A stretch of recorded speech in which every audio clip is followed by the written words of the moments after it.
വടകരയിലെ കാഫിർ പോസ്റ്റർ ഷാഫിയെ മാത്രം ലക്ഷ്യം വെച്ച് ഇറക്കിയതല്ല. സുരേഷ് ഗോപിക്കും രാജീവ് ചന്ദ്രശേഖരനും വോട്ട് പിടിക്കുന്നതിൽ ആ പോസ്റ്റർ നിർണായക സ്വാധീനം ചെലുത്തിയിട്ടുണ്ട്. കേരളത്തിലെ 20 മണ്ഡലങ്ങളിലും കാഫിർ പോസ്റ്റർ ചർച്ചയായിട്ടുണ്ട്. കോൺഗ്രസിന്റെ ഒരേ ഒരു മുസ്ലിം സ്ഥാനാർത്ഥി മത്സരിക്കുന്ന മണ്ഡലത്തിൽ അവർ വർഗീയത പുറത്തെടുത്തു. അവരെ തോൽപ്പിക്കണമെന്ന ആഹ്വാനം വടകരയിൽ മാത്രമല്ല, സംസ്ഥാനത്തുടനീളം ഉയർന്നു കേട്ടിട്ടുണ്ട്.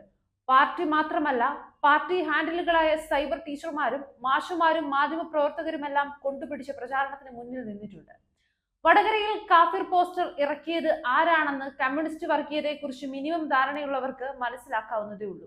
TP കൊല്ലാൻ പോയ വണ്ടിയിൽ മാഷാ അല്ലാ സ്റ്റിക്കർ ഒട്ടിച്ച് സംഭവത്തിന് പിന്നിൽ മുസ്ലിം തീവ്രവാദികളാണെന്ന് വരുത്തി തീർക്കാൻ ശ്രമിച്ചത്, ഫസലിനെ കൊന്ന് ചോരപ്പൂണ്ട തുവാല ക്ഷേത്രത്തിൽ കൊണ്ടിട്ടത്, BJPയുടെ തെരഞ്ഞെടുപ്പ് ബാനർ കീറി മദ്രസയിൽ കൊണ്ടിട്ടത്, KM ഷാജിക്കെതിരെ സിറാത്തിന്റെ പാലം നോട്ടീസ് ഇറക്കിയത് തുടങ്ങി നിരവധി സമാന അനുഭവങ്ങൾ നിലനിൽക്കെ ഇടതുപക്ഷം നിഷ്പക്ഷർ എന്നൊക്കെ വിളിപ്പേരുള്ള കമ്മ്യൂണിസ്റ്റ് അനുഭാവികൾ സംസ്ഥാനത്തൊട്ടാകെ അവർ മതം പുറത്തെടുക്കുന്നു എന്ന പ്രചാരണം നടത്തിയത് വടകരയിലെ തെരഞ്ഞെടുപ്പിനെ മാത്രം കണ്ടുകൊണ്ടല്ല.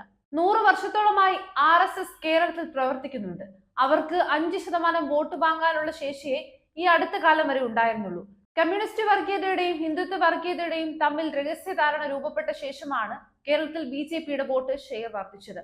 VS അച്യുതാനന്ദൻ, പിണറായി വിജയൻ, കോടിയേരി ബാലകൃഷ്ണൻ, A വിജയരാഘവൻ തുടങ്ങി ഒന്നാം നിര നേതാക്കൾ സംഘികളുടെ ഭാഷയിൽ മുസ്ലിം വിരുദ്ധത പറഞ്ഞു തുടങ്ങിയ ശേഷമാണ് മുസ്ലിങ്ങളിൽ നിന്ന് രക്ഷ കിട്ടാൻ BJPയാണ് നല്ലതെന്ന തോന്നലുണ്ടായ ഹിന്ദുക്കൾ അവർക്ക് വോട്ട് കുത്താൻ തുടങ്ങിയത്.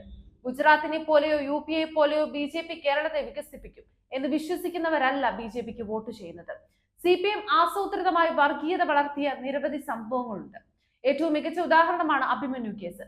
കാഫിർ സ്റ്റിക്കർ പോലെ ദുരൂഹമായതും കേരളത്തിൽ വർഗീയത കത്തിപ്പടരാൻ സഹായിച്ചതുമായ അഭിമന്യു കൊലപാതകം ആരുടെ സൃഷ്ടിയാണ് എന്ന കാര്യം ഇന്നും അജ്ഞാതമാണ്.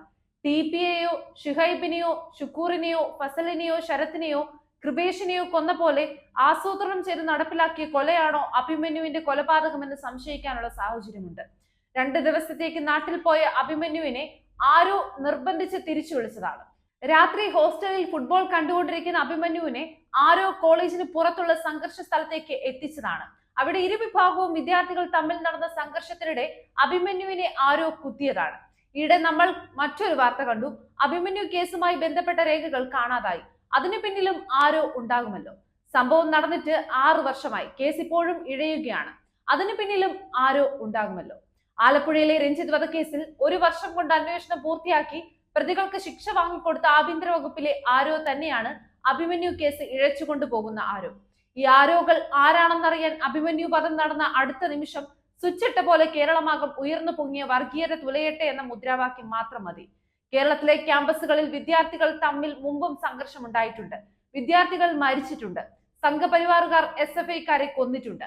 മഹാരാജാസിൽ അഭിമന്യു കൊലപ്പെട്ട ശേഷം കായംകുളത്ത് അഭിമന്യു എന്ന് പേരുള്ള മറ്റൊരു SFIക്കാരനെ RSSകാർ കൊന്ന വിവരം നമ്മൾ എത്ര പേർ അറിഞ്ഞിട്ടുണ്ട്. അവിടെയൊന്നും കാണാത്ത വർഗീയത തുലയട്ടെ എന്ന മുദ്രാവാക്യം അഭിമന്യുവിന്റെ വിഷയത്തിൽ ഉയർന്നു വന്നിട്ടുണ്ട്. കേരളത്തിൽ വലിയ തോതിൽ മതസ്പർദ്ധ വളർത്തിയ ആ മുദ്രാവാക്യം ഉയർത്തിക്കൊണ്ടുവരാൻ വേണ്ടിയാണ് അഭിമന്യുവിനെ കൊലയ്ക്ക് കൊടുത്തത് എന്ന് ന്യായമായും സംശയിക്കാനുള്ള സാഹചര്യമുണ്ട്. കമ്മ്യൂണിസ്റ്റ് വർഗീയത ഹിന്ദുത്വ വർഗീയതയുമായി കൈകോർത്തു തുടങ്ങിയ ശേഷമാണ് കേരളത്തിൽ സാമുദായിക അന്തരീക്ഷം ഇത്രയേറെ കലുഷിതമായത്.